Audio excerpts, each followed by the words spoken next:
Kenapa senaman lompat tak sesuai untuk orang overweight? Yang pertama, senaman lompat ini impaknya agak tinggi pada sendi. Contohnya, lutut, buku lali dan juga pinggul. Bagi orang yang overweight, impak ini akan jadi lebih besar disebabkan berat badan yang berlebihan. Jadi, mereka akan mengalami ketidakselesaan, rasa sakit ataupun cedera. Kedua, kalau kita overweight, flexibility dan pergerakan mungkin akan lebih terhad kan?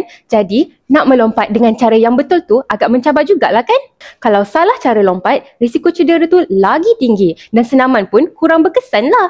Jadi, bagi orang yang overweight, nak mengekalkan keseimbangan tu mungkin agak susah sikit lah. Boleh menyebabkan jatuh dan juga cedera. Dan yang terakhir sekali, senaman lompat ini berintensiti tinggi. Jadi, dia boleh naikkan kadar denyutan jantung kita dengan cepat. Bagi orang yang overweight dan tak fit dari segi kardiovaskular, senaman ini akan buat jadi lagi penat. Jadi, mereka tak akan bertahan lama dan senaman ini juga kurang efektif untuk turunkan berat badan.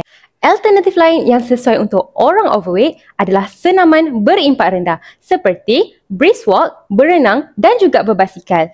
Aktiviti seperti ini takkan bagi tekanan yang tinggi pada sendi kita, tapi ia juga baik untuk kesihatan jantung kita dan juga dapat bantu turunkan berat badan dengan efektif tanpa risiko cedera. Semoga video ini bermanfaat untuk anda.